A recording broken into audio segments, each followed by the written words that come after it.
നമസ്കാരം. Pirates of Malabar ഭാഗം 3. 1697 November 18 കോഴിക്കോടൻ തീരത്തുള്ള വെള്ളിയാംകല്ലിന് സമീപത്തു നിന്നും Scottish pirate captain William Kidd Rouparelle എന്നു പേരുള്ള ഒരു കപ്പൽ പിടികൂടുകയും ഭൂരിഭാഗം നാവികരെയും ബോട്ടിൽ ഇറക്കിവിട്ട ശേഷം അതിൻ്റെ പേര് നവംബർ എന്നാക്കി മാറ്റി കപ്പൽ തങ്ങളുടെ കൈവശം വെക്കുകയും ചെയ്തു. ഇനി കിഡിന് വേണ്ടത് പുതിയ കപ്പലായ നവംബറിലേക്ക് കൂടുതൽ നാവികരെയാണ്. കൂടാതെ ഇപ്പോൾ കപ്പലിലുള്ള കുഴപ്പക്കാരെ എവിടെയെങ്കിലും ഇറക്കി വിടുകയും വേണം. അതിന് പറ്റിയ ഒരു സ്ഥലം മലബാർ തീരത്ത് തന്നെ കുറെ കൂടി തെക്കോട്ടേക്ക് മാറി തന്നെ ഉണ്ടായിരുന്നു. അക്കാലത്ത് സ്മഗ്ലേഴ്സ് ഡെൻ അല്ലെങ്കിൽ കൊള്ളക്കാരുടെ തുറമുഖം എന്നറിയപ്പെട്ടിരുന്ന ഒരു സ്ഥലം മലബാർ തീരങ്ങളിൽ ഉണ്ടായിരുന്നു. കള്ളിക്കൊയിലോൺ എന്ന പേരിലാണ് യൂറോപ്പിൽ ആ സ്ഥലം അറിയപ്പെട്ടിരുന്നത്. നമ്മുടെ കായംകുളമായിരുന്നു ആ സ്ഥലം. 17-ാം നൂറ്റാണ്ടിന് തുടക്കത്തിൽ പോർച്ചുഗീസുകാരുമായി കുരുമുളക് കച്ചവടം നടത്തിയിരുന്ന തീരദേശ നാട്ടുരാജ്യമായിരുന്നു കായംകുളം. ഉടനാട്, ചിറവ, കായംകുളം, ഓണാട്ടുകര ഇങ്ങനെ പല കാലങ്ങളിൽ പല പേരുകളിലാണ് കായംകുളം അറിയപ്പെട്ടിരുന്നത്. കായംകുളം രാജാവ് ശക്തനായ ഒരു നായർ പ്രഭുവായിരുന്നു. സുശക്തമായ ഒരു സൈന്യവും തനതായ ആയുധ പരിശീലനവും കായംകുളം രാജ്യത്തിന് ഉണ്ടായിരുന്നു. ഇരുതല മൂർച്ചയുള്ള കായംകുളം വാള് ഇതിൻ്റെ ഭാഗമായിട്ട് നിർമ്മിക്കപ്പെട്ടതാണ്. മലബാറിലെ സ്പാർട്ട എന്ന് വിശേഷിപ്പിക്കാവുന്ന കായംകുളം പലപ്പോഴും ചുറ്റുവട്ടത്തുള്ള രാജ്യങ്ങളുമായി യുദ്ധത്തിലേർപ്പെട്ടിട്ടുണ്ട്. കൂടാതെ തങ്ങളുടെ സഖ്യരാജ്യങ്ങളെ സഹായിക്കുവാനായിട്ട് സേനയെ അയക്കുന്ന പതിവും കായംകുളം രാജ്യത്തിന് അന്നുണ്ടായിരുന്നു. ക്യാപ്റ്റൻ കിഡ് ഇവിടെ എത്തി 50 വർഷങ്ങൾ കഴിഞ്ഞാണ് 1746 മാർത്താണ്ഡവർമ്മ കായംകുളം കീഴടക്കി തിരുവിതാംകൂറിനോട് ചേർക്കുന്നത്. കിഡ് എത്തുന്നതിനും 100 കൊല്ലങ്ങൾക്ക് മുമ്പ് 1600കളുടെ തുടക്കത്തിൽ പോർച്ചുഗീസുകാരും അതിനു മുമ്പ് അറബികളും ഇവിടെ കച്ചവടത്തിനായിട്ട് വരികയും കുരുമുളകും മറ്റും ഇവിടെ നിന്ന് കൊണ്ടുപോവുകയും ചെയ്തിരുന്നു. പിന്നീട് ഡച്ചുകാർ കായംകുളത്ത് സ്വാധീനം ഉറപ്പിക്കുകയും അറബികളുടെയും പോർച്ചുഗീസുകാരുടെയും സ്വാധീനം ഇല്ലാതാവുകയും ചെയ്തു. 1650 മുതൽ ഡച്ചുകാർക്ക് കായംകുളത്ത് ഒരു പാണ്ടികശാല ഗോഡൌൺ ഉണ്ടായിരുന്നു. കുരുമുളക് കച്ചവടം ഡച്ചുകാരുമായിട്ട് മാത്രമേ ഉണ്ടാവൂ എന്നായിരുന്നു കായംകുളം രാജാവുമായിട്ടുള്ള വ്യവസ്ഥ. കുരുമുളകിന് പകരമായിട്ട് ഓപ്പിയം അഥവാ കറുപ്പാണ് ഡച്ചുകാർ കൊടുത്തിരുന്നത്. ഇത് അവർ പുറത്തുനിന്നും കൊണ്ടുവരുന്ന ഒന്നായിരുന്നില്ല. പകരം ബംഗാളിൽ നിന്നും ബീഹാറിൽ നിന്നും സൂറത്തിൽ നിന്നും കറുപ്പ് സംഭരിച്ച ശേഷം കുരുമുളകിന് പകരമായിട്ട് കൊടുക്കുകയായിരുന്നു. കറുപ്പ് ലഹരിക്കായും മരുന്നിനും മലബാർ തീരത്തുള്ളവർ പണ്ട് മുതലേ ഉപയോഗിച്ചിരുന്ന ഒന്നാണ്. മലയാളം നന്നായിട്ട് സംസാരിക്കാൻ അറിയാമായിരുന്ന മകലന്റെ ബന്ധുകൂടിയായിരുന്ന ദുവാർത്തെ ബർബോസ 1511 മലബാർ തീരങ്ങളിലെ കറുപ്പിന്റെ ഉപയോഗത്തെക്കുറിച്ച് എഴുതിയിട്ടുണ്ട്. അതും കഴിഞ്ഞ് 150 വർഷങ്ങൾക്കിപ്പുറം 1650കളിൽ ഡച്ചുകാർ കുരുമുളകിനും മറ്റ് സാധനങ്ങൾക്കും പകരം കൈമാറ്റ കറൻസിയായിട്ട് കറുപ്പാണ് ഉപയോഗിച്ചിരുന്നത്. നമ്മുടെ ചാനലിലെ വീഡിയോസ് കാണുന്നതിലൂടെ ഒരുപാട് അറിവുകൾ നിങ്ങൾക്ക് ലഭിക്കുന്നുണ്ടാവണം. എന്നാൽ ഇത്തരം അറിവുകൾക്കൊപ്പം ഭാവിയിലേക്ക് കുറച്ച് പണം കൂടി മാറ്റിവെക്കുക കൂടി വേണം. അത്തരത്തിൽ ഒരു നല്ല നിക്ഷേപ അവസരം നോക്കുന്നവരാണ് നിങ്ങളെങ്കിൽ ഇപ്പോൾ മാസം 2000 രൂപ മുതൽ നിക്ഷേപിക്കാവുന്ന ഒരവസരം വന്നിട്ടുണ്ട്. ബാങ്കുകൾ 5-6% റിട്ടേൺ നൽകിയപ്പോൾ കഴിഞ്ഞ 5-10 വർഷങ്ങളിൽ 29.7%വും 20%വും വാർഷിക ശരാശരി റിട്ടേൺ നൽകിയിട്ടുള്ള ഇൻഡെക്സിനെ റിപ്ലിക്കേറ്റ് ചെയ്ത് HDFC ലൈഫാണ് ഈ ഒരു അവസരം ഒരുക്കുന്നത്. അതായത് ഈ ഇൻഡെക്സ് പ്രകാരം 2015 നിങ്ങൾ 10 ലക്ഷം നിക്ഷേപിച്ചിരുന്നുവെങ്കിൽ ഇപ്പോൾ 67.4 ലക്ഷമായി തിരികെ കിട്ടുമായിരുന്നു. പക്ഷേ ഈ വരുന്ന ജൂൺ 17 വരെയേ HDFC ലൈഫിൻ്റെ ഈ ഒരു ടോപ്പ് 300 ആൽഫ 50 ഫണ്ട് എന്ന NFOയിൽ നിക്ഷേപിക്കാനുള്ള അവസരമുള്ളൂ. ഭാവിയിലേക്ക് കുറച്ച് പണം മാറ്റിവെക്കാൻ ആഗ്രഹിക്കുന്നവരുണ്ടെങ്കിൽ ഈ NFOയെക്കുറിച്ച് അറിയുവാനും നിക്ഷേപിക്കുവാനുള്ള ലിങ്ക് ഡിസ്ക്രിപ്ഷനിലും കമൻറ്റ് ബോക്സിലും കൊടുത്തിട്ടുണ്ട്.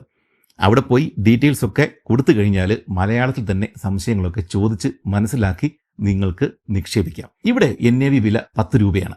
മാർക്കറ്റ് എങ്ങനെ പ്രതികരിച്ചാലും ഇനി വലിയ ഇടിവ് സംഭവിച്ചാൽ പോലും ഏറ്റവും കുറഞ്ഞത് ഇവിടെ നിങ്ങൾ നിക്ഷേപിക്കുന്ന പണം മച്യൂരിറ്റിയിൽ 100% സുരക്ഷിതമായി തന്നെ നിങ്ങൾക്ക് തിരികെ ലഭിക്കും. അതുകൂടാതെ നല്ല റിട്ടേൺ സാധ്യതയോടെ നികുതി ഇളവോടെ നിങ്ങൾക്ക് ഇവിടെ നിക്ഷേപിക്കാം. പ്രതിപക്ഷം 2.5 ലക്ഷം വരെയും നിക്ഷേപിച്ചാലും ലഭിക്കുന്ന ലാഭത്തിന് നികുതി ഉണ്ടാവില്ല. അതുകൂടാതെ നമ്മൾ അടയ്ക്കുന്ന പ്രതിമാസ പ്രീമിയത്തിന്റെ 120 മടങ്ങ് വരുന്ന ലൈഫ് കവറും ലഭിക്കും. പ്രവാസികളൊക്കെ മാസം ഒരു 18,000 രൂപ വെച്ച് ഇൻവെസ്റ്റ് ചെയ്യുവാണെങ്കിൽ 2 കോടി വരെ റിട്ടേൺ സാധ്യത ഇവിടെ പറയുന്നുണ്ട്. പിന്നെ മറക്കണ്ട, ഈ NFOയിൽ നിക്ഷേപിക്കാനുള്ള അവസാന തീയതി ജൂൺ 17 വരെയാണ്. അതായത് ഇനി 2 ദിവസം കൂടിയേ ബാക്കിയുള്ളൂ. വീഡിയോയുടെ ഡിസ്ക്രിപ്ഷനിലും കമന്റിലും കൊടുത്തിട്ടുള്ള ലിങ്കിലൂടെ ഇതിനെക്കുറിച്ച് കൂടുതൽ അറിയുവാനും ഇതിൽ നിക്ഷേപിക്കുവാനും കഴിയും. അല്ലെങ്കിൽ സ്ക്രീനിൽ കാണുന്ന ഈ ഒരു QR കോഡ് സ്കാൻ ചെയ്താലും മതി. ഡച്ചുകാരുമായിട്ട് മാത്രമേ കച്ചവടം പാടുള്ളൂ എന്ന് കരാർ ഉണ്ടായിരുന്നുവെങ്കിലും അക്കാലത്തെ കായംകുളം വ്യാപാരികൾ രഹസ്യമായിട്ട് പോർച്ചുഗീസുകാർക്കും അറബികൾക്കും മറ്റ് സ്വകാര്യ യൂറോപ്യൻ കച്ചവടക്കാർക്കും കുരുമുളകും മറ്റും വ്യാപകമായിട്ട് മറിച്ചു വിൽക്കുന്നുണ്ടായിരുന്നു. ഇതിൽ പലതും കായംകുളം രാജാവിന്റെ അനുമതിയോടെ തന്നെയായിരുന്നു. ഇത്തരം രഹസ്യ കച്ചവടങ്ങൾ ധാരാളം നടന്നിരുന്ന സ്ഥലം ആയതുകൊണ്ടാണ് കള്ളക്കടത്തുകാരുടെ തുറമുഖം എന്ന പേരിൽ കായംകുളം അറിയപ്പെടുവാനായിട്ട് തുടങ്ങിയത്. കാരണം ഇത്തരം ഷിപ്പുകളിൽ നിന്നും കള്ളക്കടത്തായിട്ട് സാധനങ്ങൾ വാങ്ങുവാൻ തയ്യാറുള്ള വ്യാപാരികൾ കായംകുളത്ത് അക്കാലത്ത് ധാരാളം ഉണ്ടായിരുന്നു. ഒരു പക്ഷേ മലബാർ തീരങ്ങളിലെ പൈറേറ്റുകൾ ഇവിടെ വന്നിട്ട് അവരുടെ സാധനങ്ങൾ ഇതുപോലെ വിറ്റിട്ടുമുണ്ടാവണം. കൊള്ളക്കാരുടെ തുറമുഖം എന്ന പേര് അങ്ങനെ വന്നതാവാനും സാധ്യതയുണ്ട്.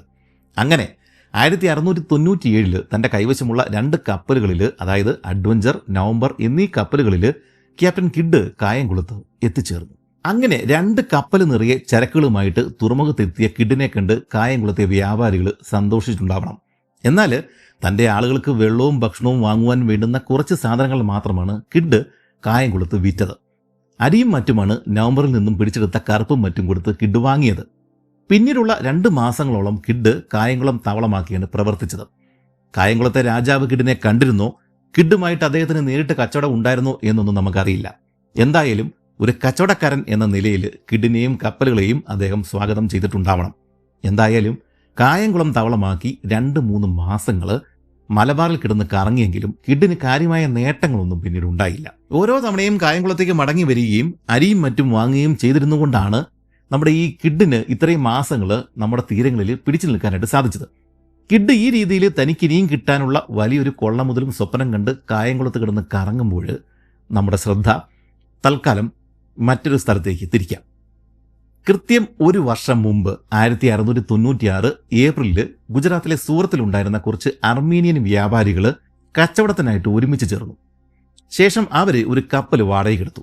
ക്വിദ മർച്ചന്റ് എന്നായിരുന്നു ആ കപ്പലിന്റെ പേര്. ഗുജറാത്തി ഷിയ ഇസ്മാലി വിഭാഗമായ ഖോജ വിഭാഗത്തിൽപ്പെടുന്ന ഒരാളുടേതായിരുന്നു ഈ കപ്പൽ. ഇംഗ്ലീഷ് ഈസ്റ്റ് ഇന്ത്യ കമ്പനിയിലെ ഒരു ഉദ്യോഗസ്ഥൻ വഴിയാണ് ഈ കപ്പൽ അർമീനിയൻ വ്യാപാരികൾ വാടകയ്ക്കെടുത്തത്. അതുകൊണ്ട് തന്നെ ഇംഗ്ലീഷുകാരുടെ പിന്തുണയും അവർക്കുണ്ടായിരുന്നു. ഇന്ത്യൻ തീരങ്ങളിൽ കച്ചവടം നടത്തുവാനായിട്ടാണ് അവർ ലക്ഷ്യമിട്ടത്. അതായത് ഗുജറാത്തിൽ നിന്നും ബംഗാൾ വരെയുള്ള ഭാഗങ്ങളിൽ സഞ്ചരിച്ച് കച്ചവടം നടത്തുക. സത്യത്തിൽ ഇതൊരു മൾട്ടി നാഷണൽ ഷിപ്പ് തന്നെയായിരുന്നു. ഉടമയും 90ഓളം നാവികരും ഇന്ത്യക്കാരും. ക്യാപ്റ്റൻ ജോൺ വൈറ്റ് ഇംഗ്ലീഷുകാരനായിരുന്നു. കപ്പലിന്റെ ഈ ഒരു ഇടപാട് നടത്തി കൊടുത്ത ആളും ഇംഗ്ലീഷുകാരൻ തന്നെയാണ്. ഈ കപ്പലിൽ 30ഓളം അർമീനിയൻ വ്യാപാരികളാണ് ഉണ്ടായിരുന്നത്. ക്യാപ്റ്റൻ ഇംഗ്ലീഷുകാരനായിരുന്നെങ്കിലും 1ാം മേറ്റും 2ാം മേറ്റും ഡച്ചുകാരായിരുന്നു. എന്നാൽ കപ്പലിന്റെ ഗണ്ണർ ഒരു ഫ്രഞ്ചുകാരനായിരുന്നു. ഈ കപ്പൽ നിറയെ പരുത്തിയാണ് അവർ കയറ്റിയത്. 18 പീരങ്കികളാണ് ക്വിദ മർച്ചന്റിന് ഉണ്ടായിരുന്നത്. ഇന്ത്യയുടെ തീരങ്ങൾ ഭരിച്ചിരുന്നത് അക്കാലത്ത് ഫ്രഞ്ച്, ഡച്ച്, ഇംഗ്ലീഷ് വ്യാപാരികളായിരുന്നതുകൊണ്ട് തന്നെ കപ്പലിന് ഇന്ത്യൻ ഉപഭൂഖണ്ഡം ഒന്ന് ചുറ്റി മടങ്ങി വരണമെങ്കിൽ ഇവരുടെ എല്ലാം സീൽ വെച്ച പേപ്പർ പാസുകൾ ആവശ്യമായിരുന്നു. അതിനാൽ അതെല്ലാം ഇവരും കൈവശം വെച്ചിട്ടുണ്ടായിരുന്നു. ക്യാപ്റ്റൻ കിഡ് നവംബർ എന്ന കപ്പൽ പിടിച്ചെടുത്ത് കായംകുളത്തേക്ക് പോയ സമയത്താണ് ഈ ക്വിദ മർച്ചന്റ് ബംഗാളിൽ എത്തിച്ചേരുന്നത്. കപ്പലിൽ ഉണ്ടായിരുന്ന അർമീനിയൻ വ്യാപാരികൾ കയ്യിലുണ്ടായിരുന്ന പരുത്തി കൊടുത്തിട്ട് 1200 കെട്ട് മസ്ലിൻ തുണികൾ വാങ്ങി.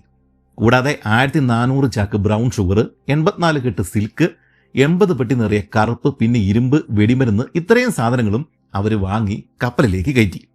ശേഷം 1698 ജനുവരിയിൽ തിരികെ പോന്ന അവര് കന്യാകുമാരി ചുറ്റി മലബാർ തീരത്തേക്ക് തിരികെ പ്രവേശിച്ചു. ജനുവരി 30 കൊച്ചിയിൽ നിന്നും ഏതാണ്ട് 120 കിലോമീറ്റർ അഥവാ 104 നോട്ടിക്കൽ മൈൽ അകലെ വെച്ചാണ് കിഡിന്റെ അഡ്വഞ്ചറിലെ ആളുകൾ ബംഗാളിലെ കച്ചവടം കഴിഞ്ഞ് തിരികെ ചരക്കുമായിട്ട് ഗുജറാത്തിലേക്ക് മടങ്ങുന്ന ക്വിദ മർച്ചന്റിനെ കാണുന്നത്. ഇതേസമയം ഇവരുടെ കൂട്ടത്തിലുള്ള 2ാമത്തെ കപ്പലായിട്ടുള്ള നവംബർ ഈ അഡ്വഞ്ചറിന്റെ കൂടെ ഉണ്ടായിരുന്നില്ല. കിഡ് ഉടൻ തന്നെ അഡ്വഞ്ചറിൽ ഫ്രഞ്ച് പതാക ഉയർത്തി. ശേഷം അവര് ഈ ക്വിദ മർച്ചന്റിനെ പിന്തുടർന്നു. പിന്നീട് 4 മണിക്കൂറുകൾക്ക് ശേഷമാണ് അഡ്വഞ്ചർ ഈ ക്വിദ മർച്ചന്റിന്റെ അരികിൽ എത്തിച്ചേരുന്നത്. സ്വാഭാവികമായിട്ടും അർമീനിയൻ പതാകയാണ് ഈ ക്വിദ മർച്ചന്റിൽ ആ സമയത്ത് അവർ ഉയർത്തിയത്. 2 കപ്പലുകളും അപ്പോൾ കൊച്ചിയിൽ നിന്നും വെറും 30 നോട്ടിക്കൽ മൈൽ അഥവാ 55 കിലോമീറ്റർ മാത്രം അകലെയായിരുന്നു. ഈ അടുത്ത് കൊച്ചിയുടെ തീരത്ത് MSC എൽസ 3 എന്ന് പറഞ്ഞ ഒരു വെസല് ചെരിഞ്ഞു മുങ്ങിയത് 14.6 നോട്ടിക്കൽ മൈൽസ് അഥവാ 27 കിലോമീറ്റർ കൊച്ചി ഓഫ് കോസ്റ്റിൽ വെച്ചിട്ടാണ്. കൊച്ചിയിൽ നിന്ന് ഏതാണ്ട് അതിന്റെ ഇരട്ടി ദൂരം വരുന്ന ഏതോ സ്ഥലത്ത് വെച്ചാണ് 300 വർഷങ്ങൾക്ക് മുമ്പ് 1698 ജനുവരി 30 ക്യാപ്റ്റൻ കിഡ് ക്വിദ മർച്ചന്റിന്റെ അരികിൽ എത്തിച്ചേരുന്നതും അത് പിടിച്ചെടുക്കുന്നതും. കപ്പലിന്റെ ക്യാപ്റ്റൻ അഡ്വഞ്ചറിലേക്ക് വരുവാൻ വേണ്ടിയിട്ട് കിഡ് വിളിച്ചു പറഞ്ഞു. ക്വിദ മർച്ചന്റിലെ പ്രായമുള്ള ഫ്രഞ്ചുകാരൻ ഗണ്ണറാണ് ബോട്ടിൽ അഡ്വഞ്ചറിലേക്ക് എത്തിയത്. അത് കണ്ടതോടെ അഡ്വഞ്ചറിൽ ഇംഗ്ലീഷ് പതാക ഉയർത്തുവാൻ വേണ്ടിയിട്ട് കിഡ് ഉത്തരവിട്ടു. അഡ്വഞ്ചറിൽ നേരത്തെ ഫ്രഞ്ച് പതാക കണ്ടതുകൊണ്ടാണ് ക്വിദ മർച്ചന്റിലെ അർമീനിയൻ വ്യാപാരികൾ ഒരു ഫ്രഞ്ചുകാരനെ തന്നെ അവരുടെ കയ്യിലുണ്ടായിരുന്ന ഫ്രഞ്ച് പാസുമായിട്ട് അഡ്വഞ്ചറിലേക്ക് പറഞ്ഞു വിട്ടത്. ഇവരുടെ കയ്യിൽ പല പാസുകളുണ്ട്, പക്ഷേ ഇവിടെ ഒരു ഫ്രഞ്ച് പതാക കണ്ടതുകൊണ്ടാണ് ഇവർ ഈ ഫ്രഞ്ച് പാസുമായിട്ട് ഫ്രഞ്ചുകാരനെ തന്നെ നമ്മുടെ ഈ കിഡിന്റെ അരികിലേക്ക് പറഞ്ഞു വിട്ടത്. പക്ഷേ ഡെക്കിൽ കയറി ഉടൻ ഇംഗ്ലീഷ് പതാക കണ്ട അയാൾ ശരിക്കും ഞെട്ടിപ്പോയി. കയ്യിലിരുന്ന ഫ്രഞ്ച് പാസ് കാണിക്കുകയല്ലാതെ അയാൾക്ക് മറ്റ് മാർഗങ്ങൾ ഒന്നും തന്നെ ഉണ്ടായിരുന്നില്ല. കിഡ് അയാളുടെ കയ്യിൽ നിന്ന് കിട്ടിയ ആ ഒരു ഫ്രഞ്ച് പാസ് വളരെ വ്യക്തമായിട്ട് വിശദമായിട്ട് തന്നെ നോക്കി. ഫ്രഞ്ച് ഈസ്റ്റ് ഇന്ത്യ കമ്പനിയുടെ സീല് അതിൽ വ്യക്തമായിട്ടും ഉണ്ടായിരുന്നു. ശേഷം തനിക്ക് ഫ്രഞ്ച് കപ്പലുകൾ പിടിച്ചെടുക്കാനുള്ള അനുമതി വ്യക്തമാക്കിയിട്ടുള്ള ഉത്തരവ് കിഡ് ഈ വന്നയാളെ കാണിക്കുകയും ചെയ്തു. ഈ സമയത്ത് മറ്റൊന്നും ചെയ്യാനില്ലാത്തതുകൊണ്ട് തന്നെ ആ പാവം ഫ്രഞ്ചുകാരൻ കിഡിനോട് ഞങ്ങളുടെ കപ്പൽ നിങ്ങളേതാണ് എന്ന് അയാളെ അറിയിക്കുകയും ചെയ്തു. കപ്പൽ പിടിച്ചെടുത്തതായിട്ട് കിഡ് പ്രഖ്യാപിച്ചതോടെ ഖിദ മർച്ചന്റിൽ ഉണ്ടായിരുന്ന അർമീനിയൻ കച്ചവടക്കാർ നിലവിളിക്കാൻ തുടങ്ങി. കപ്പലിൽ ഉണ്ടായിരുന്ന ആളുകളോട് ആയുധമെടുത്ത് പോരാടാനായിട്ട് അവരാവശ്യപ്പെട്ടെങ്കിലും എന്തും ചെയ്യാൻ തയ്യാറായിട്ട് നിൽക്കുന്ന കിഡിന്റെ ആളുകളെ കണ്ടതോടെ അവർ ഭയന്ന് പിന്മാറി. ഇതിനിടെ കിഡ് ഒരു ബോട്ടിൽ ഖിദ മർച്ചന്റിൽ എത്തിയിട്ടുണ്ടായിരുന്നു. നേരെ ക്യാപ്റ്റന്റെ മുറിയിലേക്ക് കയറിയ കിഡിന് അവിടെ ഉണ്ടായിരുന്ന തടിപ്പെട്ടിക്ക് ഉള്ളില് വില കൂടിയ രത്നങ്ങളും സ്വർണത്തിന്റെ ബാറുകളും ഒരു ബാഗ് നിറയെ വെള്ളി മോതിരങ്ങളും കണ്ടെത്തുവാൻ സാധിച്ചു. അതോടുകൂടി വലിയൊരു നിധി തന്നെയാണ് തങ്ങൾക്ക് കിട്ടിയിരിക്കുന്നത് എന്ന് അഡ്വഞ്ചറിലെ ആളുകൾക്ക് മനസ്സിലാവുകയും അവർ ആർപ്പ് വിളിച്ച് ആഘോഷിക്കുകയും ചെയ്തു. ഇതിനിടെ ഫ്രഞ്ചുകാരൻ ഗണ്ണർ താനല്ല ഈ ഷിപ്പിന്റെ ക്യാപ്റ്റൻ എന്ന് കിഡിനെ അറിയിച്ചു. ഉടൻ തന്നെ മറ്റൊരാൾ വന്ന് കിഡിനെ പരിചയപ്പെട്ടു. അത് ഈ കപ്പലിന്റെ ശരിക്കുള്ള ക്യാപ്റ്റൻ ഇംഗ്ലീഷുകാരൻ ജോൺ റൈറ്റ് ആയിരുന്നു. ഖിദ മർച്ചന്റിന്റെ ക്യാപ്റ്റൻ ഇംഗ്ലീഷുകാരനാണ്. കൂടാതെ ഇത് ഇംഗ്ലീഷ് ഈസ്റ്റ് ഇന്ത്യ കമ്പനിക്ക് താല്പര്യമുള്ള കപ്പലാണ് എന്നും ഇതിനുള്ളിലെ ചരക്കുകളിൽ ചിലത് മുഗൾ ചക്രവർത്തിയുടെ ഒരു ബന്ധുവിന്റെ കൂടെയാണ് എന്നും അയാളിൽ നിന്ന് അറിഞ്ഞതോടെ തനിക്ക് പറ്റിയ അബദ്ധം ഈ കിഡ് തിരിച്ചറിഞ്ഞു. ഇതേ സമയം കിഡിന്റെ രണ്ടാം കപ്പലായിട്ടുള്ള നവംബർ അവിടെ എത്തിച്ചേർന്നു. കിഡ് ഉടൻ തന്നെ ഈ കാര്യങ്ങളുടെ കിടപ്പ് ആളുകളോടെല്ലാം വിളിച്ചു കൂട്ടിയിട്ട് അവരോട് പറയുകയും ഒരു വോട്ടെടുപ്പ്, സ്വാഭാവികമായിട്ടും ഇവർ പൈറേറ്റ്സ് അങ്ങനെയാണ് ചെയ്യുന്നത്, ഈ ഒരു വോട്ടെടുപ്പ് അവർ നടത്തുകയും ചെയ്തു. ഇതിനിടെ നിങ്ങൾ പിടിച്ചെടുത്ത ഈ കപ്പല് തിരികെ ഞങ്ങൾക്ക് തന്നെ തരാമെങ്കിൽ 20,000 റുപ്പിയ തരാമെന്ന് അർമീനിയൻ കച്ചവടക്കാർ കിഡിനെ അറിയിച്ചു. 1500കളുടെ മധ്യത്തിൽ ഷെർഷാ സൂരി റുപ്പിയ എന്ന വെള്ളി നാണയം ഇറക്കിയിട്ടുണ്ടായിരുന്നു. ഇത് മുഗളന്മാരും മറാത്തികളും ആദ്യകാലങ്ങളിൽ ബ്രിട്ടീഷുകാരും ഉപയോഗിച്ചിരുന്ന ഒന്നാണ്. അതായത് റുപ്പിയ അക്കാലങ്ങളിൽ ഒരു കറൻസി തന്നെ ആയിരുന്നു. അതാണ് 20,000 റുപ്പിയ ഇവർക്ക് കൊടുക്കാമെന്ന് ഈ അർമീനിയൻ വ്യാപാരികൾ പറയുന്നത്. എന്തായാലും അഡ്വഞ്ചറിലെ ആളുകൾ കപ്പൽ തിരികെ കൊടുക്കണ്ട എന്ന് തന്നെയാണ് വോട്ട് ചെയ്തത്. കപ്പൽ പിടിച്ചെടുത്ത ശേഷം മഡഗാസ്കറിലെ സെന്റ് മേരി ഐലൻഡിലേക്ക്, ആ ദ്വീപിലേക്ക് കൊണ്ടുപോകാമെന്നാണ് ഇവർ തീരുമാനിക്കുന്നത്. എന്തായാലും ഇപ്രാവശ്യം കിഡ് ആളുകളോട് എതിർക്കാനൊന്നും നിന്നില്ല. ഇത് നിയമപരമായിട്ടുള്ള ഒരു കവർന്നടക്കൽ തന്നെയാണ് എന്നാണ് നമ്മുടെ ഈ കിഡ് കരുതുന്നത്. ഇംഗ്ലണ്ടിൽ ചെല്ലുമ്പോൾ തൻ്റെ കയ്യിലുള്ള ഈ ഫ്രഞ്ച് പാസ് എല്ലാറ്റിനുമുള്ള ഉത്തരം നൽകുമെന്നാണ് ഇദ്ദേഹത്തിൻ്റെ വിചാരം. എന്തായാലും ഖിദ മർച്ചന്റിലെ ക്യാപ്റ്റൻ അടക്കമുള്ള ആളുകളോട് ബോട്ടുകൾ എടുത്തുകൊണ്ട് കരയിലേക്ക് പോകുവാനായിട്ട് കിഡ് അനുവദിച്ചു. കൂടാതെ മാസങ്ങൾക്ക് മുമ്പ് സെന്റ് മേരി എന്ന പോർട്ടുഗീസ് കപ്പലിൽ നിന്നും കിഡ് കൂടെ കൂട്ടിയ, നമ്മുടെ കഴിഞ്ഞ വീഡിയോ പറഞ്ഞതാണ്, ക്യാപ്റ്റൻ തോമസ് പാർക്കറെയും അവരുടെ കൂടെ പോകുവാൻ വേണ്ടിയിട്ട് കിഡ് സമ്മതിച്ചു. കിഡ് ഇന്ത്യൻ തീരങ്ങളിൽ വിട്ട് പോകുവാൻ തന്നെ തീരുമാനമെടുത്തു എന്നതിൻ്റെ സൂചനകളായിരുന്നു അത്. അതായത് ഇതിനകത്ത് ആവശ്യമില്ലാത്ത ആളുകളെയൊക്കെ ഇദ്ദേഹം പറഞ്ഞു വിടുകയാണ്. ഈ തോമസ് പാർക്കറെയൊക്കെ ഇദ്ദേഹം ഈ കപ്പലിൽ പിടിച്ചു വെച്ചത് ഇന്ത്യൻ തീരങ്ങളിൽ ഇദ്ദേഹത്തിന് വലിയ പരിചയമില്ലാത്തതുകൊണ്ടാണ്. പരിചയമുള്ള ഒരാൾ കൂടെ ഇരുന്നോട്ടെ എന്ന് കരുതിയിട്ടുണ്ടാവണം. ഇനിയിപ്പോൾ ഇത്രയും വലിയ സമ്പത്തൊക്കെ കിട്ടിയതല്ലേ, തിരിച്ചു പോയേക്കാം എന്ന് കരുതിയിട്ടാവണം ഇദ്ദേഹത്തെയൊക്കെ ഇദ്ദേഹം ഈ കിഡ് പറഞ്ഞ് വിടുന്നത്. അതായത് കിഡിന് ആവശ്യമുള്ളത്ര ചരക്കുകൾ കിട്ടിക്കഴിഞ്ഞു, ഇനി വീട്ടിലേക്ക് മടങ്ങണം. എന്നാൽ അതിനു മുമ്പ് നീണ്ട യാത്രയ്ക്കായിട്ടുള്ള ഭക്ഷണ സാധനങ്ങളും മറ്റും വാങ്ങി വെക്കുകയും വേണം. കിഡിന് ഇറങ്ങുവാൻ പറ്റുന്ന ഏക മലബാർ തീരമായിട്ടുള്ള കായംകുളം ലക്ഷ്യമാക്കി തന്നെയാണ് തന്റെ 3 ഷിപ്പുകളുമായിട്ട് കിഡ് മടങ്ങിയത്. 2 ഷിപ്പുകളുമായി പോയ കിഡ് 3 ഷിപ്പുകളുമായിട്ട് മടങ്ങി വന്നത് കണ്ടതോടെ കായംകുളത്തുള്ള വ്യാപാരികൾ തങ്ങളുടെ വഞ്ചികളിൽ വ്യാപാരത്തിനായിട്ട് എത്തിത്തുടങ്ങി. 132 പെട്ടി കറുപ്പും 122 കെട്ട് സിൽക്കുമാണ് കിഡ് കായംകുളത്ത് വിറ്റഴിച്ചത്. കരാറ് തെറ്റിച്ചിട്ട് കിഡുമായിട്ട് വ്യാപാരം നടത്തുന്ന കായംകുളത്തെ രാജാവിനോടോ അവിടുത്തെ ഈ കച്ചവടക്കാരോടോ എതിർക്കുവാനുള്ള ശേഷി അന്ന് അവിടെ ഉണ്ടായിരുന്ന, അവിടുത്തെ പാണ്ഡികശാലയിൽ ഉണ്ടായിരുന്ന ഡച്ചുകാർക്ക് ഉണ്ടായിരുന്നില്ല.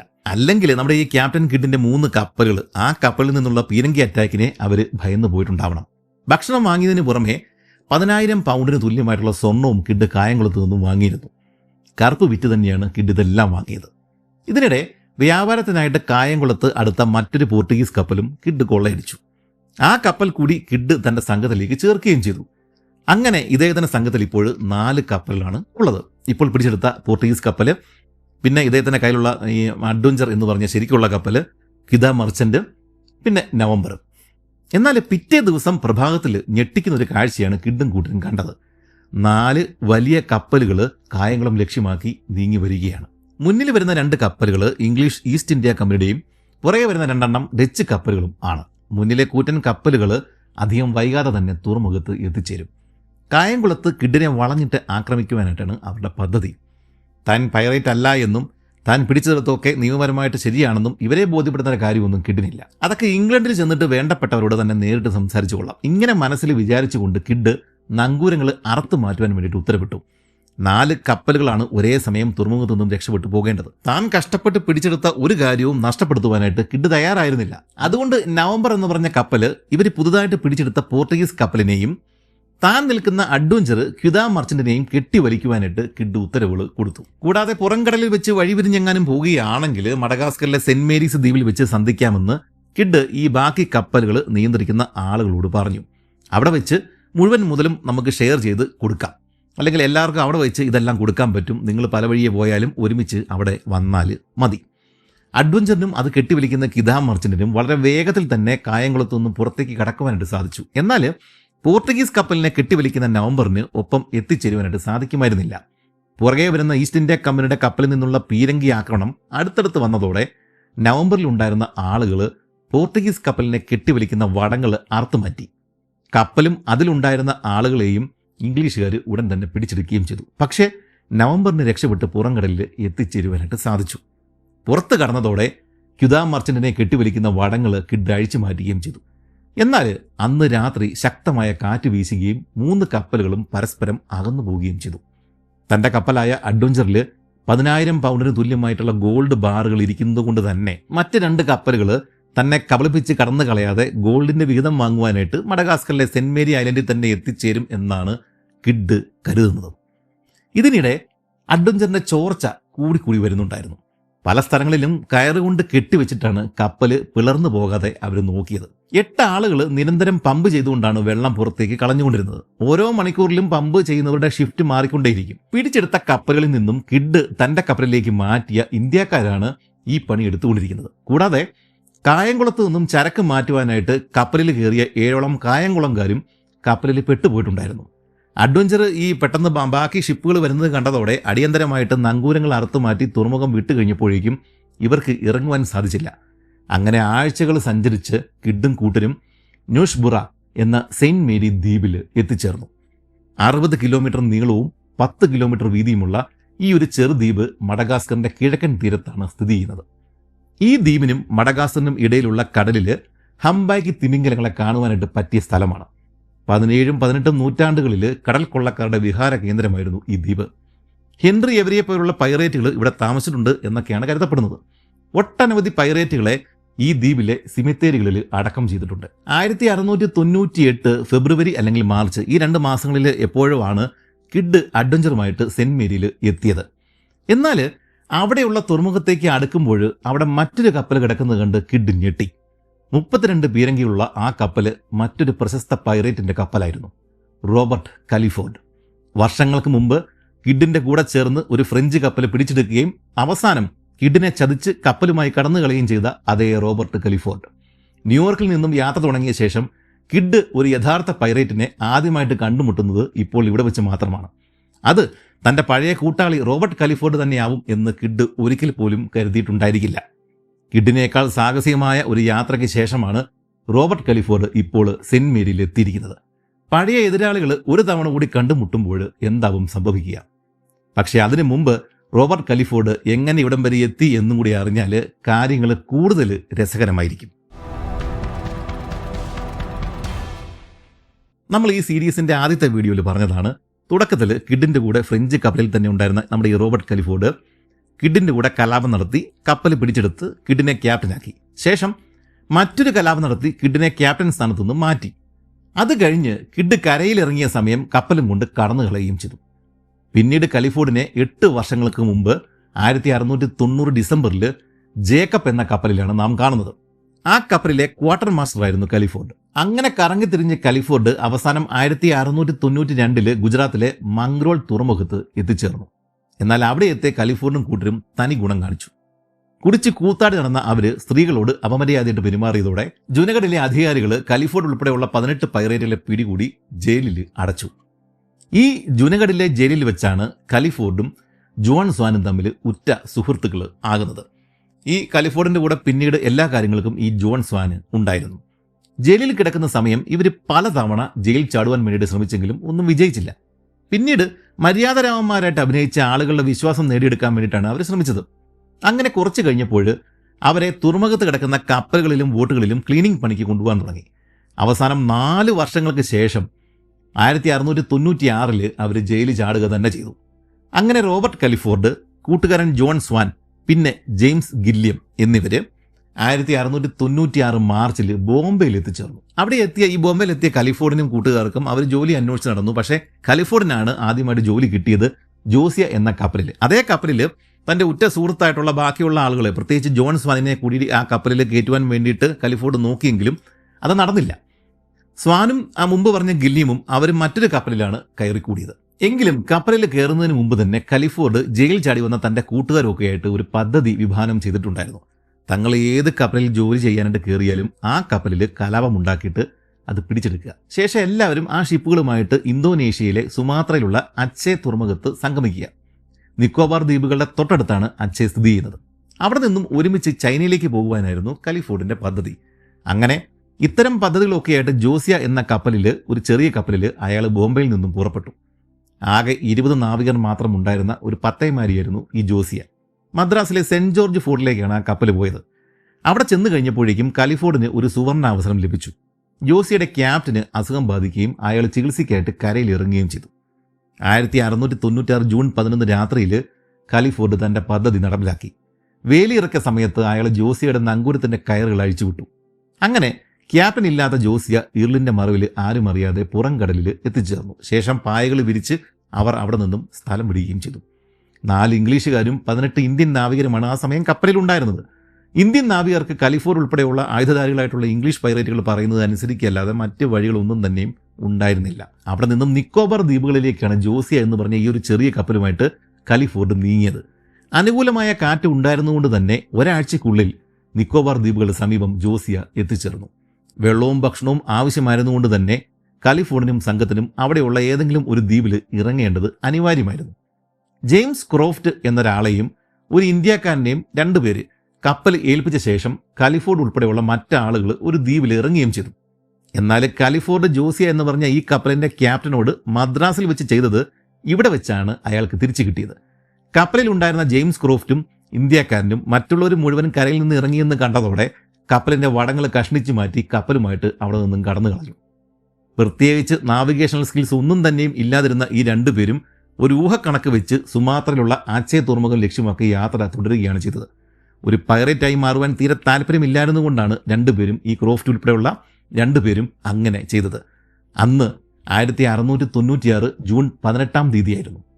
കൃത്യം ഇതേ ദിവസം, അതായത് കലിഫോർഡ് നിക്കോബാർ ദ്വീപുകളിൽ കുടുങ്ങിയ അതേ ദിവസം കലിഫോർഡിന്റെ കൂടെ ജയിലിലുണ്ടായിരുന്ന മറ്റു 9 പേര് ഇക്കാര്യങ്ങളൊന്നും തന്നെ അറിയാതെ മറ്റൊരു കപ്പലിൽ ഇതേ നിക്കോബാർ ദ്വീപുകളുടെ മറ്റൊരു വശത്തുകൂടി നീങ്ങുന്നുണ്ടായിരുന്നു. ചൈനയിലേക്ക് പോകുകയായിരുന്ന മോക്ക ഫ്രിഗേറ്റ് എന്ന കപ്പലിലായിരുന്നു ഈ കലിഫോർഡിന്റെ ഉറ്റ സുഹൃത്തായിട്ടുള്ള ജോൺ സ്വാനും ഇവരുടെ കൂടെ ജയിലിലുണ്ടായിരുന്ന ജെയിംസ് ഗില്ലിമും ഉണ്ടായിരുന്നത്. നിരാശയും അസന്തുഷ്ടിയും കളമാടുന്ന ഒരു കപ്പലായിരുന്നു അത്. ക്യാപ്റ്റൻ ലിയോനാർഡ് എഡ്ജ്കൊമ്പ് ക്രൂരനായിട്ടുള്ളൊരു ക്യാപ്റ്റനായിരുന്നു. അതുകൊണ്ട് കപ്പൽ മുമ്പ് ബോംബെയിൽ അടുത്തപ്പോൾ കപ്പലിലെ 10ലധികം നാവികർ അവിടെ നിന്ന് ഇറങ്ങി ഒളിച്ചോടി പോയിട്ടുണ്ടായിരുന്നു. ആ സ്ഥാനത്താണ് കലിഫോർഡിന്റെ പഴയ കൂട്ടാളികളായിട്ടുള്ള ഈ 2 പേരും ബാക്കി ഒരു 6-7 പേരും ഈ കപ്പലിൽ കയറിപ്പറ്റിയത്. അങ്ങനെയാണ് കലിഫോർഡ് നിക്കോബാറിൽ കുടുങ്ങിപ്പോയ അതേ ദിവസം 1696 ജൂൺ 18 ഈ മോക്ക ഫ്രിഗേറ്റും നിക്കോബാറിന്റെ മറ്റൊരു ഭാഗത്ത് എത്തിച്ചേർന്നത്. അതേ ദിവസം രാത്രി തന്നെ ജെയിംസ് ഗില്യം ക്യാപ്റ്റന്റെ ക്യാബിനിൽ അതിക്രമിച്ച് കയറുകയും ഉറങ്ങിക്കിടന്നിരുന്ന എഡ്ജ്കൊമ്പിന്റെ തലയെറുത്ത് കപ്പൽ പിടിച്ചെടുക്കുകയും ചെയ്തു. പിറ്റേ ദിവസം രാവിലെ തന്നെ ഗില്യം ഒരു വിളംബരം നടത്തി. പൈറേറ്റ് ആകുവാനായിട്ട് ആഗ്രഹമുള്ളവർക്ക് കപ്പലിൽ തുടരാം, അല്ലാത്തവരെ പോകുവാൻ അനുവദിക്കുന്നതാണ്. അങ്ങനെ അന്നത്തെ ദിവസം വൈകുന്നേരം കപ്പലിലെ ബോട്ടിൽ പൈറേറ്റ് ആകുവാൻ താല്പര്യമില്ലാത്ത 18 പേരെ ഗില്യവും ജോൺ സ്വാനും കയറ്റി വിടുകയും ചെയ്തു.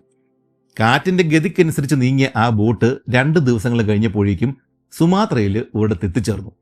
ശേഷം അവർ അവിടെ ഉണ്ടായിരുന്ന മലയ വർഗ്ഗക്കാരിൽ ഒരാൾക്ക് ടിപ്പ് കൈമുടക്കം കൊടുത്തിട്ട് അയാളുടെ സഹായത്തോടെ ആച്ചേ തുറമുഖത്ത് എത്തുകയും ചെയ്തു. ഇതേ ദിവസം തന്നെ ആച്ചേ തുറമുഖത്ത് മറ്റൊരു ചെറുകപ്പൽ എത്തിയിട്ടുണ്ടായിരുന്നു. കലിഫോർഡിനെ നിക്കോബാർ ദ്വീപുകളിൽ ഉപേക്ഷിച്ചിട്ട് ഇറക്കിവിട്ട ക്രോഫ്റ്റും ആ ഇന്ത്യക്കാരനും ഉൾപ്പെടെയുള്ള 2 പേര് യാത്ര ചെയ്തിരുന്ന ജോസിയ എന്ന് പറഞ്ഞ ആ ചെറിയ പത്തേമാരിയായിരുന്നു അത്.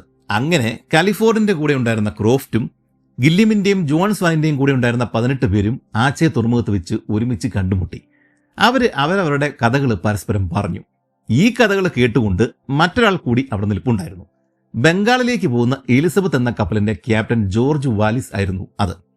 അങ്ങനെ 1696 ജൂൺ 28 ജോർജ് വാലിസിന്റെ എലിസബത്ത് തുറമുഖം വിടുമ്പോൾ ഈ പറഞ്ഞ എല്ലാ ആളുകളും മോക്ക ഫ്രിഗേറ്റിൽ നിന്ന് രക്ഷപ്പെട്ട് തോണിയിൽ ഇവിടെ എത്തിയ 18 പേരിൽ 9 പേരും ആ കപ്പലിൽ കയറി കൂടിയിട്ടുണ്ടായിരുന്നു.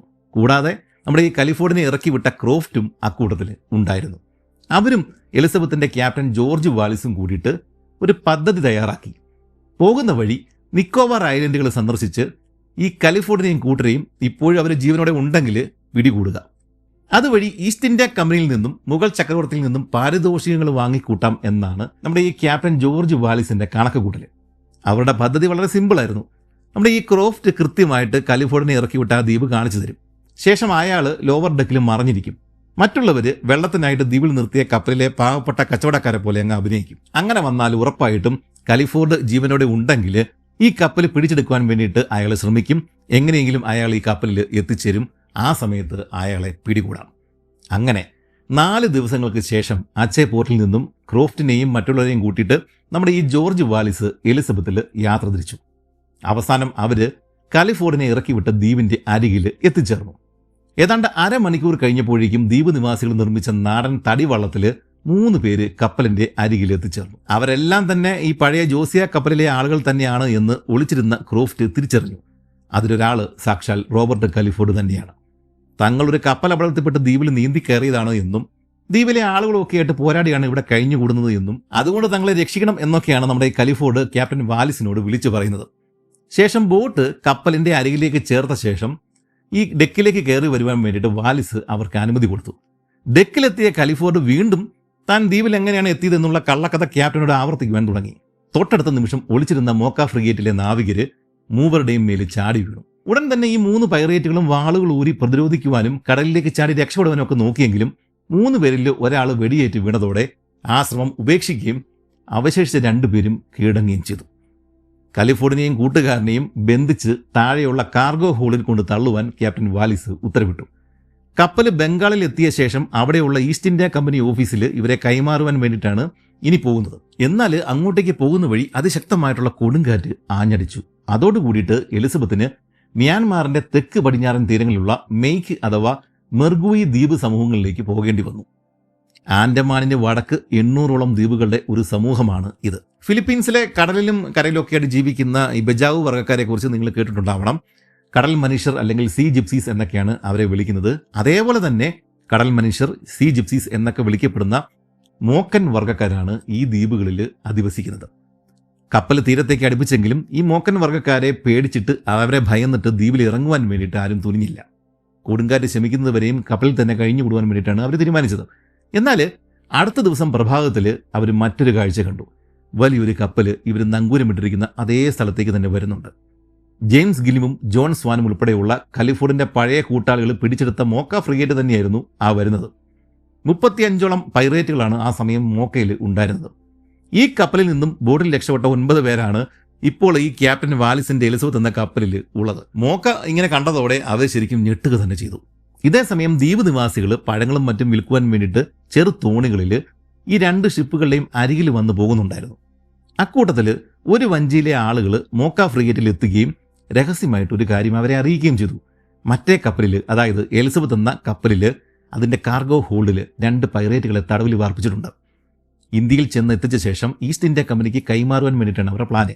അക്കൂട്ടത്തിൽ ഒരാളുടെ പേര് കലിഫോർഡ് എന്നോ മറ്റോ ആണ്. തൻ്റെ ഉറ്റ സുഹൃത്ത് എലിസബത്തിൽ തടവിൽ കഴിയുന്നുണ്ട് എന്ന് കേട്ടതോടെ ജോൺ സ്വാനിന്റെ രക്തം തിളച്ചു. മോക്കയിൽ നിന്ന് ഉടൻ തന്നെ ഒരു ബോട്ട് എലിസബത്തിന്റെ അരികിൽ എത്തുകയും 2 പൈറേറ്റുകളെയും തങ്ങൾക്ക് കൈമാറണമെന്ന് ആവശ്യപ്പെടുകയും ചെയ്തു. വലിയ കപ്പലായിട്ടുള്ള മോക്കയ്ക്ക് വേണമെങ്കിൽ ഒരു പീരങ്കി ആക്രമണം നടത്തിയിട്ട് എലിസബത്തിനെ തകർത്തിട്ട് അല്ലെങ്കിൽ അത് തകർത്ത് കളഞ്ഞവരെ രക്ഷിക്കാൻ സാധിക്കും. എന്നാൽ കലിഫോർഡിന് എന്തെങ്കിലും അപകടം സംഭവിക്കാനുള്ള സാധ്യതയുണ്ട്. അതുകൊണ്ടാണ് അവർ ആ പണിക്ക് തുനിയാതിരുന്നത്. പക്ഷേ ക്യാപ്റ്റൻ വാലിസ് ഇവരുടെ ആവശ്യം പാടെ തള്ളിക്കളഞ്ഞു. ഈ തടവുകാരെ കൊടുത്താലും അവർ കപ്പൽ പിടിച്ചെടുക്കുമെന്ന് അദ്ദേഹത്തിന് പിടികിട്ടി. അതുകൊണ്ട് തനിക്ക് അധിക ദിവസങ്ങൾ ഇവിടെ ഈ രീതിയിൽ പിടിച്ചു നിൽക്കാനാവില്ല എന്ന് മനസ്സിലാക്കിയ ക്യാപ്റ്റൻ വാലിസ് എങ്ങനെയും അവിടെ നിന്ന് രക്ഷപ്പെടുവാൻ തന്നെ തീരുമാനിച്ചു. എന്നാൽ മോക്കയിലെ പൈറേറ്റുകളുടെ ശ്രദ്ധ തങ്ങളിൽ നിന്ന് മാറ്റുകയും വേണം. അങ്ങനെ ഒരു രാത്രിയിൽ എലിസബത്ത് ആരും കാണാതെ തുറമുഖത്തു നിന്നും നീങ്ങി തുടങ്ങി. എന്നാൽ തങ്ങൾ നീങ്ങുന്നുണ്ട് എന്ന് കണ്ടാൽ മോക്ക പുറകെ വരികയും ചെയ്യും. അതുകൊണ്ട് വാലിസ് മറ്റൊരു പണി കൂടി ചെയ്തു. നാട്ടുകാരിൽ നിന്നും ഒരു തോണി വാങ്ങിയിട്ട് കലിഫോർഡിനെയും കൂട്ടുകാരനെയും അതിലിരുത്തിയിട്ട് തുഴകളില്ലാതെ കടലിലേക്ക് വെറുതെ അങ്ങ് തള്ളിവിട്ടു. ദ്വീപ് നിവാസികൾ കണ്ടാൽ തങ്ങളെ പിടികൂടി വധിക്കുമെന്ന് ഭയന്നു പോയ കലിഫോർഡും കൂട്ടുകാരനും മോക്ക ഫ്രിഗേറ്റിലേക്ക് നോക്കിയിട്ട് ഉറക്കെ അലറുവാൻ തുടങ്ങി. ഇരുട്ടിൽ കലിഫോർഡിന്റെ ശബ്ദം തിരിച്ചറിഞ്ഞ നമ്മുടെ സ്വാനും ഗില്ലിയും ഉടൻ തന്നെ ഒരു തോണി ഇറക്കുകയും അവരുടെ അരിയിലേക്ക് നീങ്ങുകയും ചെയ്തു. ഈ ഒരു സമയം മാത്രം മതിയായിരുന്നു ക്യാപ്റ്റൻ വാലിസിന്. പൈറേറ്റ് സുഹൃത്തുക്കൾ തമ്മിൽ ഇരുട്ടിൽ പരസ്പരം തപ്പിത്തറിഞ്ഞ് സംഗമിക്കുന്ന വേളയിൽ അയാൾ തൻ്റെ കപ്പലും കൊണ്ട് സൂത്രത്തിൽ അവിടെ നിന്നും കടന്നു കളഞ്ഞു. അന്നത്തെ രാത്രിയിൽ മോക്ക ഫ്രിഗേറ്റിൽ ആഘോഷമായിരുന്നു. ഗുജറാത്തിലെ ജയിലിൽ നിന്നും രക്ഷപ്പെട്ട ശേഷം പല കപ്പലുകളിലേക്ക് ചിതറിപ്പോയ പൈറേറ്റ് സുഹൃത്തുക്കൾ ലോകത്തിന്റെ മറ്റൊരു കോണിൽ വീണ്ടും ഒരുമിച്ചിരിക്കുകയാണ്. ഈ മോക്ക ഫ്രിഗേറ്റ് പിടിച്ചെടുത്തത് മുതൽ കപ്പലിന് ഒരു പുതിയ പൈറേറ്റ് ക്യാപ്റ്റനെ അവർ തിരഞ്ഞെടുത്തിട്ടുണ്ടായിരുന്നു. റാൽഫ് സ്റ്റൗട്ട് എന്നൊരു ആളായിരുന്നു അത്.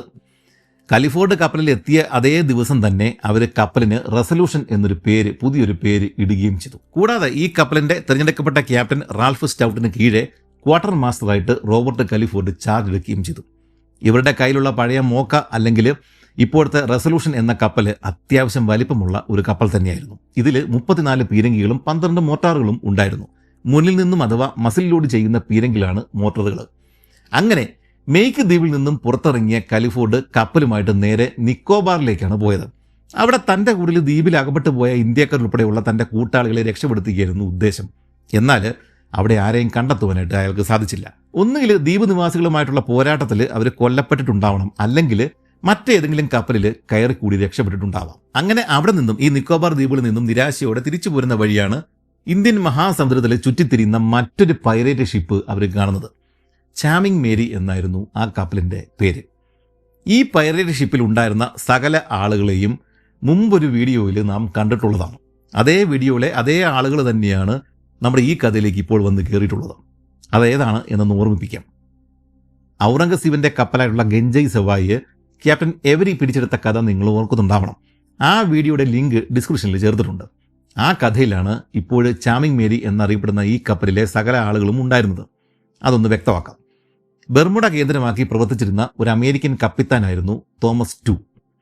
1692 ബെർമുഡ ഗവർണർ തോമസ് ടുവിനെ ഒരു ദൗത്യം ഏൽപ്പിച്ചു. പടിഞ്ഞാറൻ ആഫ്രിക്കയുടെ തീരത്തുള്ള ചില ഫ്രഞ്ച് ഫാക്ടറികൾ നശിപ്പിക്കുക.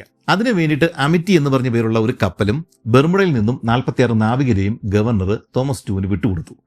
എന്നാൽ ബെർമുഡയിൽ നിന്നും കപ്പൽ മാറി അധിക ദൂരം ആകുന്നതിന് മുമ്പ് തന്നെ തോമസ് ടു നാവികരോട് തൻ്റെ ഐഡിയ പ്രഖ്യാപിച്ചു. നമ്മൾ ഈ ഗവർണറെ ഏൽപ്പിച്ച പണിക്കൊന്നുമല്ല പോകുന്നത്, അതിനു പകരം നമ്മളെല്ലാവരും പൈറേറ്റ്സ് ആകുവാൻ വേണ്ടിയിട്ടാണ് പോകുന്നത്. നമ്മൾ ഇനി പോയിട്ട് കപ്പലുകൾ പിടിച്ചെടുക്കാൻ പോകുന്നു. ഗവർണർ ഏൽപ്പിച്ച ആ പണിയിൽ നിന്നും നമുക്ക് എന്ത് കിട്ടാനാണ്? നാവികർ കൈയടിച്ചാണ് തോമസ് ടുവിൻ്റെ ആശയത്തോട് യോജിച്ചത്. അങ്ങനെ അമിറ്റി ഒരു പൈറേറ്റ് ഷിപ്പായി മാറി. തോമസ് ടു നേരെ പോയത് നമ്മുടെ ചെങ്കടൽ ഭാഗങ്ങളിലേക്കാണ്. 1693 യമൻ തീരത്ത് എവിടെയോ വെച്ച് ഇന്ത്യയിൽ നിന്നും അന്നത്തെ ഓട്ടോമൻ തുർക്കിയിലേക്ക് പോകുന്ന ഒരു കപ്പൽ അവർ കൊള്ളയടിച്ചു. ആളുകൾ കീഴടങ്ങിയതുകൊണ്ട് തന്നെ രക്തച്ചൊരിച്ചിൽ കൂടാതെ തന്നെ അവർ കപ്പൽ കൈക്കലാക്കി. സ്വർണം, വെള്ളി, ആനക്കൊമ്പുകൾ, സ്പൈസസ്, രത്നങ്ങൾ, സിൽക്ക് തുടങ്ങിയ സാധനങ്ങളായിരുന്നു ആ കപ്പലിൽ ഉണ്ടായിരുന്നത്. എന്തായാലും അളവറ്റ ധനവുമായിട്ട് തോമസ് ടുവും സംഘവും ന്യൂയോർക്കിലേക്ക് മടങ്ങുകയും ചെയ്തു. സത്യത്തിൽ തോമസ് ടു ഇപ്പോൾ മറ്റ് പൈറേറ്റുകൾക്ക് എളുപ്പത്തിൽ പണം കൈക്കലാക്കാവുന്ന ഒരു വഴിയാണ് തുറന്നു കൊടുത്തത്. അതായത് അറ്റ്ലാന്റിക്കിൽ നിന്നും ഗുഡ് ഹോപ്പ് ചുറ്റി മഡഗാസ്കറിലെത്തി അവിടെ കപ്പലിന്റെ കേടുപാടുകൾ തീർത്ത ശേഷം നേരെ അറബിക്കടലിലേക്ക് പോയി ഇന്ത്യൻ അറേബ്യൻ തീരങ്ങളിൽ ചെന്ന് ഒരു ഇന്ത്യൻ കപ്പലോ അല്ലെങ്കിൽ ഈസ്റ്റ് ഇന്ത്യ കമ്പനിയുടെ ബ്രിട്ടീഷ് കപ്പലോ കൊള്ളയടിച്ച് സുരക്ഷിതമായിട്ട് തിരികെ മഡഗാസ്കറിലെത്തി വീണ്ടും കേടുപാടുകൾ തീർത്ത് അറ്റ്ലാന്റിക്കിലേക്ക് മടങ്ങുക. ഈ റൂട്ട് പിന്നീട് പൈറേറ്റ് റൗണ്ട് എന്ന പേരിലാണ് അറിയപ്പെട്ടത്. തോമസ് ടു കണ്ടെത്തിയ ഈ റൂട്ടിലൂടെയാണ് ഹെൻറി എവരിയും പിന്നീട് ക്യാപ്റ്റൻ കിഡും ഒക്കെ ഇന്ത്യൻ തീരങ്ങളിൽ എത്തിയത്. ഇതിനുശേഷം ഈ തോമസ് ടുവും സംഘവും 1695 ആഗസ്റ്റ് മാസം പ്രശസ്തനായിട്ടുള്ള ഹെൻറി എവരുടെ കൂട്ടത്തിൽ മുമ്പ് പറഞ്ഞ ഔറംഗസീബിന്റെ ഗഞ്ചൈ സവായി എന്ന കപ്പൽ പിടിച്ചെടുക്കുവാൻ വേണ്ടിയിട്ട് സംഘം ചേർന്നു. 60 ആളുകളൊക്കെ ആയിട്ടാണ് ഇപ്രാവശ്യം തോമസ് ടു എത്തിയത്. ഗഞ്ചൈ സവായിൽ വിലപിടിപ്പുള്ള സാധനങ്ങളും സ്ത്രീകളും ഉണ്ടായിരുന്നതുകൊണ്ട് തന്നെ ഇതിന്റെ സുരക്ഷയ്ക്കായിട്ട് ഫത്തേ മുഹമ്മദ് എന്നു പേരുള്ള ഒരു പടക്കപ്പലും അകമ്പടിയായിട്ട് കൂടെ ഉണ്ടായിരുന്നു. ഈ ഫ്ലീറ്റിലെ ആദ്യ കപ്പലുകൾ രാത്രിയുടെ മറവിൽ കൊള്ളക്കാരുടെ കണ്ണിൽപ്പെടാതെ കടന്നുപോയി. എന്നാൽ 1695 സെപ്റ്റംബർ മാസം 1 മറ്റോ ഈ വ്യൂഹത്തിലെ ഫത്തേ മുഹമ്മദ് ഈ തോമസ് ടു നയിക്കുന്ന അമിറ്റിയുടെ കണ്ണിൽപ്പെട്ടു. ഒട്ടും താമസിയാതെ തന്നെ അമിറ്റി ഫത്തേ മുഹമ്മദിനെ ആക്രമിച്ചു. എന്നാൽ തോമസ് ടുവിന്റെ ചിന്തകൾക്ക് വിപരീതമായിട്ട് ഫത്തേ മുഹമ്മദ് കനത്ത ചെറുത്തുനിൽപ്പാണ് നൽകിയത്. മണിക്കൂറുകൾ നീണ്ടുനിന്ന വെടിവെപ്പ് ഇരുഭാഗത്തു നിന്നും ഉണ്ടായി. അവസാനം 10-3 നിന്നുണ്ടായ ഒരു പീരങ്കി അറ്റാക്കിൽ തോമസ് ടു ചിതറിത്തെറിച്ചതോടെ അമിറ്റിയിലെ ബാക്കിയുള്ള കൊള്ളക്കാർ അവിടെ നിന്നും ഒരു വിധത്തിൽ രക്ഷപ്പെട്ടു. അവർ പിന്നീട് കേടായ തങ്ങളുടെ കപ്പൽ മാറ്റിയിട്ട് ചാമിങ് മേരി എന്നൊരു മറ്റൊരു കപ്പൽ പിടിച്ചെടുത്ത് ബംഗാൾ ഉൾക്കടലിലൂടെ ചുറ്റിത്തിരിയുന്ന സമയത്താണ് ഇപ്പോൾ കലിഫോർഡിന്റെ റെസൊല്യൂഷൻ എന്ന് പറഞ്ഞ ഈ കപ്പലിന്റെ അരികിൽ എത്തിച്ചേർന്നത്. ശേഷം ഇനി അങ്ങോട്ട് സകല കാര്യങ്ങളും ഒരുമിച്ച് ചെയ്യാമെന്ന് ഇരു കപ്പലുകളിലെയും പൈറേറ്റുകൾ ഒരുമിച്ച് കൂടി തീരുമാനമെടുക്കുകയും ചെയ്തു. അങ്ങനെ ഈ സംഘത്തിൽ ഇപ്പോൾ 2 കപ്പലുകളാണ് ഉള്ളത്, റെസൊല്യൂഷൻ, ചാമിങ് മേരി. ഇതിനുശേഷം ഇന്ത്യൻ തീരങ്ങളിൽ ഭീതി വിതച്ച് കറങ്ങിടന്ന ഈ കൊള്ളക്കാരുടെ ഫ്ലീറ്റ് ഒട്ടനവധി കപ്പലുകൾ ആക്രമിച്ച് ചരക്കുകൾ കവർന്നെടുത്തു. ക്യാപ്റ്റൻ കിഡ് കായംകുളം ബേസ് ചെയ്ത് കൊള്ളകൾ നടത്തുന്ന സമയത്തായിരുന്നു കലിഫോർഡ് മറ്റൊരു സ്ഥലത്ത് അഴിഞ്ഞാടിക്കൊണ്ടിരുന്നത്. ഈ സമയത്ത് കലിഫോർഡ് ആക്രമിച്ച ഒരു കപ്പലിലെ ക്യാപ്റ്റനായിരുന്നു വില്യം വില്ലോക്ക്. 11 മാസങ്ങൾ കലിഫോർഡിന്റെ കപ്പലിൽ തടവുകാരനായിട്ട് കഴിഞ്ഞ വില്യം വില്ലോക്ക് എഴുതിയ കുറിപ്പുകളിൽ നിന്നാണ് ഈ റോബർട്ട് കലിഫോർഡിന്റെ ചരിത്രം നമ്മുടെ മുന്നിൽ ചുരുൾ നിവർന്നത്. എന്നാൽ വർഷങ്ങൾക്ക് മുമ്പ് വഴിപിരിഞ്ഞു പോയ കലിഫോർഡോ ക്യാപ്റ്റൻ കിഡോ മറ്റൊരു സാഹചര്യത്തിൽ തങ്ങൾ വീണ്ടും കണ്ടുമുട്ടുമെന്ന് ഒരിക്കൽ പോലും കരുതിയിട്ടുണ്ടായിരുന്നില്ല. കലിഫോർഡ് എങ്ങനെയാണ് ക്യാപ്റ്റൻ കിഡ് ഇപ്പോൾ എത്തിച്ചേർന്നിരിക്കുന്ന മഡഗാസ്കറിലെ സെന്റ് മേരി ദ്വീപിൽ കിഡിന് മുമ്പ് എത്തിയത് എന്ന് നമുക്ക് അടുത്ത വീഡിയോയിൽ കാണാം. അവസാനമായിട്ട് വീഡിയോയുടെ തുടക്കത്തിൽ പറഞ്ഞ നിക്ഷേപ അവസരത്തെക്കുറിച്ച് ഒന്നുകൂടി ഓർമ്മിപ്പിക്കുന്നു. ജൂൺ 17 വരെയാണ് നിങ്ങൾക്ക് ആ NFOയിൽ ഇൻവെസ്റ്റ് ചെയ്യാനായിട്ട് അവസരം ഉള്ളത്. അതായത് ഇനി 2 ദിവസങ്ങൾ കൂടിയേ ബാക്കിയുള്ളൂ. അതിൻ്റെ ലിങ്ക് കമൻറ്റ് ബോക്സിലും ഡിസ്ക്രിപ്ഷനിലും കൊടുത്തിട്ടുണ്ട്. അതിൽ പോയി കാര്യങ്ങൾ വായിച്ച് വിശദമായിട്ട് മനസ്സിലാക്കി ഇൻവെസ്റ്റ് ചെയ്യാവുന്നതാണ്. അല്ലെങ്കിൽ സ്ക്രീനിൽ ഇപ്പോൾ കണ്ടുകൊണ്ടിരിക്കുന്ന ഒരു QR കോഡ് ഉണ്ട്, അത് സ്കാൻ ചെയ്താലും മതി. നന്ദി, നമസ്കാരം.